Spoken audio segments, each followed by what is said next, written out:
The all-new Cybertruck is finally here, and I don't know if it was worth it. What's up, guys? Welcome to the Breakdown, where we talk about everything cars, news, and reviews. If you're new to the channel, welcome. If you're not, welcome back.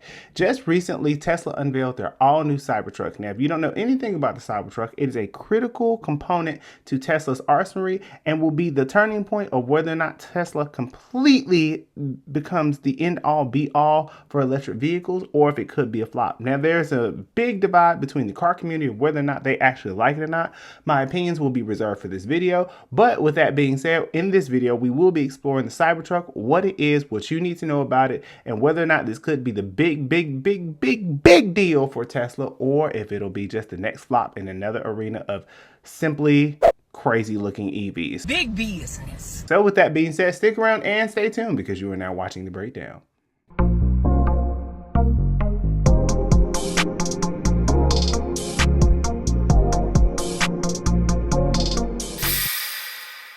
As always, if you like this kind of content and you like the shenanigans that I continue to put up on this channel, feel free to hit that like and subscribe button. It definitely means a lot to me and the YouTube algorithm. So let's go ahead and get into it. Now, if you don't know anything about the Cybertruck is basically Tesla's answer to the Ford F-150 Lightning. Now, it may be a little smaller and it may not be as, we'll say for all intents and purposes, it may not be as common or unique as we would like to think, but the presence of the Cybertruck is one that cannot be denied. At first glance, this is probably this would be the Batmobile if it had a baby with the Terminator.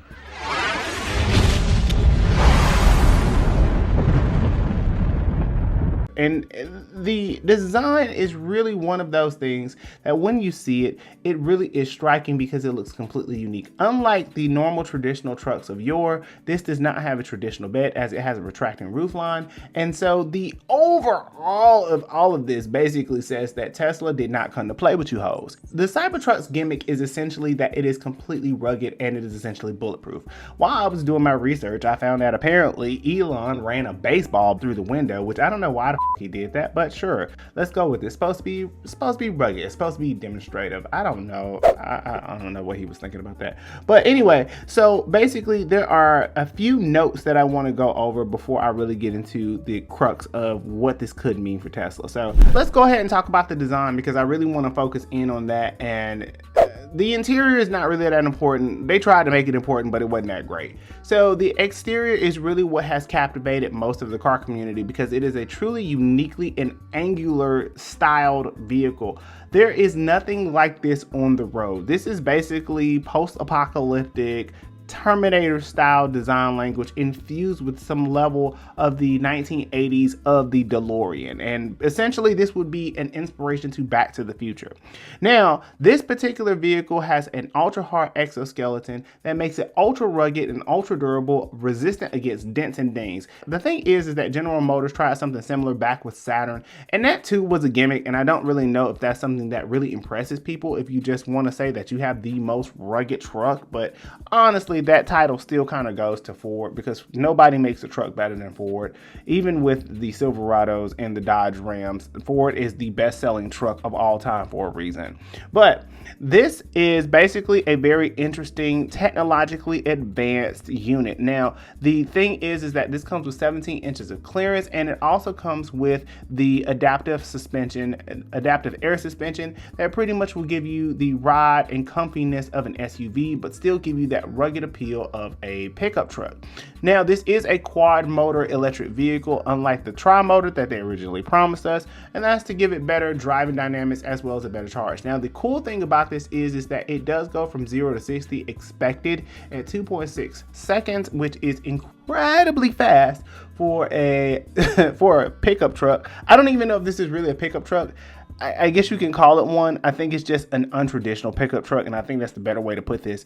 But this super tank, for all intents and purposes, is designed to give you that validation of ruggedness that you need. I don't know how to put this. If you haven't seen that video of Elon running the baseball through the windshield, I highly recommend that you go check that out. It also has a super composite bed that basically doesn't need for a liner, and this isn't the first time that I've seen this. I've also seen this on some degree of Honda and Toyota. But the thing is that the real thing about this is not necessarily for the ruggedness, because most people who say they're going to buy this say they're going to be rugged, but most people who have a pickup truck, unless it's a commercial pickup truck, most people use it to show off in front of their friends and put that lift on so that they can basically stomp on you on the highway. So the cool thing about this truck is that it will be a saving grace for the EVs, because right now EVs are just not doing that well. And the reason behind that is, again, infrastructure. If you haven't seen that video about the EVs and infrastructure, go check that out, because I definitely explain that. But Tesla has remained the dominating party next to Rivian in terms of electric vehicles,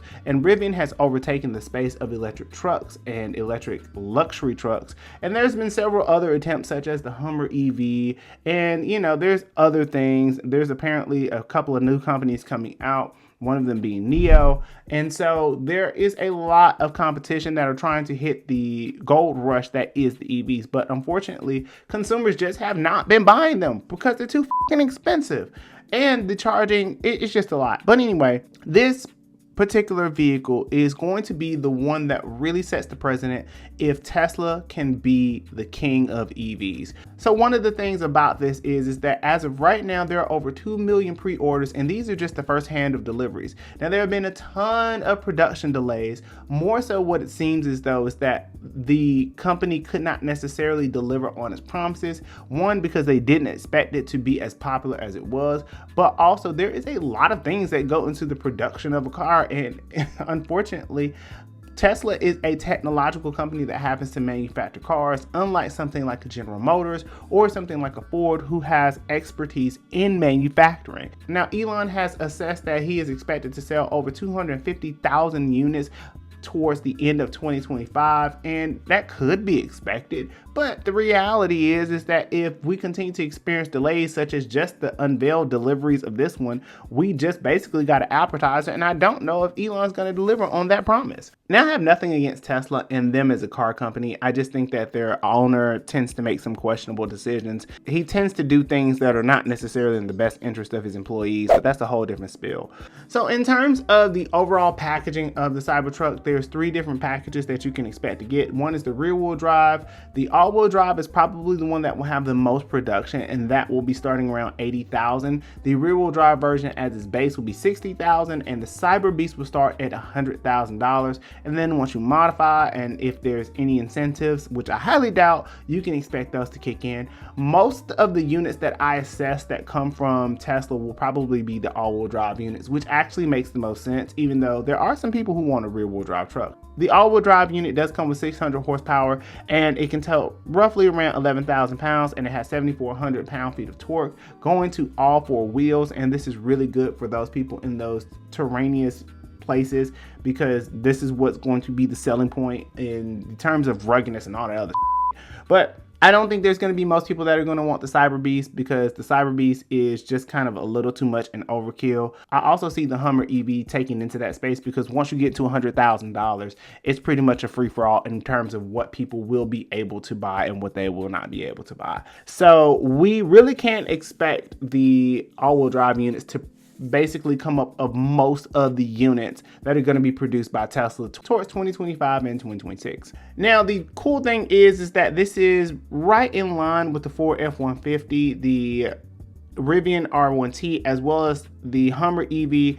And the cool thing about the Hummer EV and the Rivian is that those two really are, pretty popular names. The Ford F-150 Lightning has a range of 230 to 320 miles, and it ranges from 420 to 580 horsepower, which, unlike that, the Cybertruck has more horsepower and can get a more pony giddy up. And that's not to include that it can charge a bit faster, considering Tesla's super network. And so I'm going to say that in comparison, the Cybertruck, if you want something unique and you want something that's original, I'd say go get it.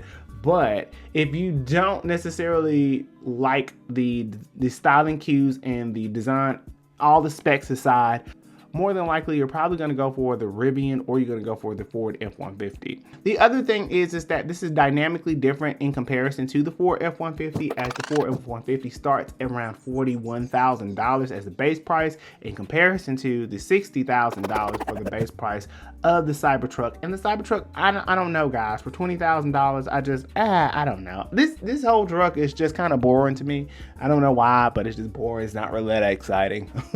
But the car community will argue otherwise, which leads me to my next point. So the expectations for this basically is that the 2 million pre-orders, I would say probably a quarter of those will actually convert into sales, which would be a high percentage. And to be fair, I will say that the Cybertruck really does give us a different point in Tesla's chapter, because now if this Tesla Cybertruck does not sell, I guarantee you that there will be a lot of eyes looking on Elon, and he will probably not be taken as seriously. I don't think that this will cause the company to fail, because there are a lot of people who are loyal to their Model 3s, their Model S's, and their Model X's, and their Model Y's. So I don't see the Cybertruck really that much breaking the consumer base. I do see this, however, being a completely huge L for Elon and his brand. And I also believe that this will cause a lot more sales for the other competitors, because they really wanted a Cybertruck and essentially they could not get one.